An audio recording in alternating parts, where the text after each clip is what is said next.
성도 여러분, 주의 평안을 전합니다.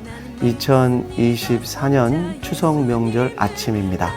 각 가정에서 가족들과 추석 가정 예배를 드리시는 성도님들, 우리 전능하신 하나님의 한량없는 축복이 각 가정들마다 충만히 부어지시기를 우리 주님의 이름으로 간절히 축원합니다.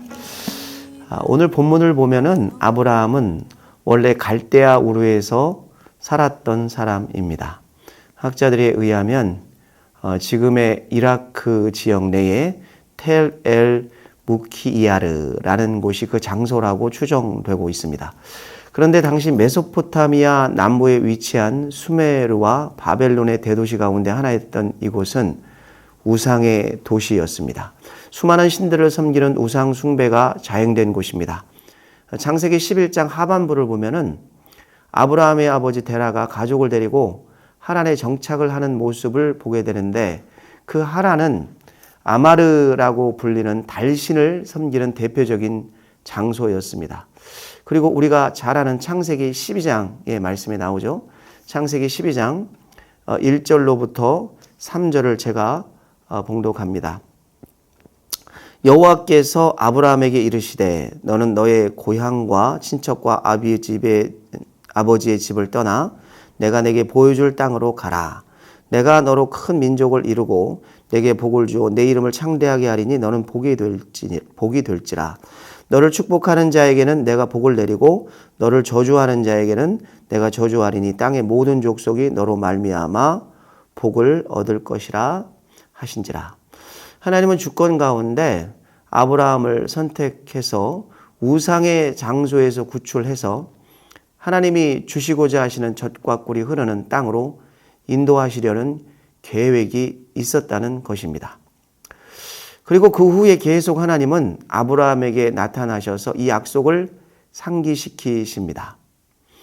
아브라함이 의심이 들 때마다 과연 하나님이 나에게 그런 축복을 주실까? 과연 하나님은 나를 통해서 열방의 아비가 되게 하실 것인가? 라는 그 놀라운 비전을 이루실까라는 계속적인 반복적인 의심이 들 때마다 하나님이 나타나셔서 아브라함을 격려하시고 그 약속을 상기시켜 주시는 것이죠. 오늘 우리가 읽은 이 본문 창세기 이 15장의 이 말씀, 우리가 아브라함에게 다시 한번 그 약속을 상기시켜 주시는 그 말씀을 우리가 볼 수 있는데, 창세기 15장 1절부터 3절에 있는 말씀을 제가 한번 봉독하겠습니다. 이후에 여호와의 말씀이 환상 중에 아브라함에게 임하여 이르시되 아브라함아 두려워 말라. 나는 내 방패요 너의 지극히 큰 상급이니라. 아브라함이 이르되 주 여호와여 무엇을 내게 주시려 하나이까? 나는 자식이 없사오니 나의 상속자는 이 다메섹 사람 엘리에셀이니이다. 아브라함이 또 이르되 주께서 내게 씨를 주지 아니하셨으니 내 집에서 길린 자가 내 상속자가 될 것이니이다. 아브라함에게 하나님이 나타나셔서 다시 한번 그 약속을 말씀하시는데, 아브라함은 자식이 없는 제가 어떻게 그렇게 될 수 있겠습니까? 내게 씨를 주시지 아니하셨기 때문에 제 몸종 다메섹 사람 엘리에셀이 상속자가 될 것 같습니다 라고 이야기하는 것입니다. 이때 하나님이 아브라함을 이끌고 밖으로 나가십니다. 그리고 하늘의 무뼈를 셀 수 있나 봐라 라고 물으시면서 네 자손이 이와 같이 많을 것이다 라고 그렇게 말씀하시는 것이죠. 이때 아브라함이 뭐라고 반응했습니까? 하나님이 더 이상 거짓말 하시면 안 됩니다. 도대체 얼마나 저보고 기다리라는 말씀입니까? 하나님, 저도 지칠 대로 지쳤습니다. 저는 이제 더 이상은 믿지 못하겠습니다 라고 말을 하는 것이 아니라, 오늘 본문 6절의 말씀처럼 아브라함은 여호와를 믿었다라는 것입니다. 여러분, 여러분의 가정에게 하나님이 놀라운 약속이 부어지는 은혜의 역사가 있으시기를 주님의 이름으로 축원합니다. 이런저런 문제에 대해서 삶의 고난 속에서도, 이런저런 삶의 어려움 속에서도 하나님의 분명한 약속의 응답이 부어지시기를 우리 주님의 이름으로 간절히 축원합니다. 그런데 약속을 받는 것도 중요하지만 그 약속에 대한 우리의 태도가 대단히 중요합니다. 자, 한번 따라 해보실까요? 옆에 분들과 함께 한번 따라 하시겠습니다. 약속을 받는 것도 중요하고 그 약속에 대한 우리의 태도도 중요합니다. 약속을 받았는데 계속 약속을 믿지 못하고 하나님을 의심하고 원망하고 하나님께 불만을 토로하고 하나님을 비방하고 그분의 마음을 아프게 한다면 그것은 약속을 받는 자의 바른 자세가 아닌 것이죠. 그러나 오늘 본문에 보니까 아브라함은 자신의 인생을 향하여 약속하신 그 약속을 믿으니라고 그렇게 말을 하고 하나님은 이를 그의 의로 여기셨다고 말씀하십니다. 자, 우리가 이 말씀을 조금 더 구체적으로 이해하기 위해서는 로마서 4장을 우리가 볼 필요가 있습니다. 로마서 4장 18절로부터 25절까지의 말씀을 같이 봉독하겠습니다. 18절로부터 25절까지의 말씀입니다. 아브라함이 바랄 수 없는 중에 바라고 믿었으니 이는 내 후손이 이 같으리라 하신 말씀대로 많은 민족의 조상이 되게 하려 하심이라. 그가 백선화되어 자기 몸이 죽은 것 같고 사라의 태가 죽은 것 같음을 알고도 믿음이 약하여지지 아니하고 믿음이 없어 하나님의 약속을 의심하지 않고 믿음으로 견고하여져서 하나님께 영광을 돌리며 약속하신 그것을 또한 능히 이루실 줄을 확신하였으니 그러므로 그것이 그에게 의로 여겨졌느니라. 그에게 의로 여겨졌다 기록된 것은 아브라함만을 위한 것이 아니요 의로 여기심을 받을 우리도 위함이니 곧 예수 우리 주를 죽은 자 가운데서 살리신 이를 믿는 자니라. 예수는 우리가 범죄한 것 때문에 내줌이 되고 또한 우리를 의롭다 하시기 위하여 살아나셨느니라. 자, 이 말씀은 아브라함의 믿음에 대해서 분명한 증거를 하고 있습니다. 그는 백선화되어서 자기의 몸이 죽은 것 같고 사라의 태가 죽은 것 같음을 알고도 믿음이 약하여지지 않았다는 것입니다. 근데 우리가 22절을 보니까 뭐라고 말씀하고 있습니까? 로마서 4장 22절을 제가 다시 한번 봉독합니다. 4장 22절입니다. 그러므로 그것이 그에게 의로 여겨졌느니라. 오늘 우리가 묵상한 창세기 15장 6절의 말씀과 동일한 말씀이죠. 근데 여러분 더 놀라운 사실은 무슨 사실이 더 놀라운 사실인지 아십니까? 23절의 이하에 있는 말씀입니다. 그에게 의로 여겨졌다 기록된 것은 아브라함만을 위한 것이 아니라는 것입니다. 의로 여기심을 받을 우리를 위함이다. 우리도 위함이다라고 그 말씀이 선포하고 있다는 것입니다. 그래서 로마서 4장 23절로부터 25절 말씀을 다시 한번 제가 봉독합니다.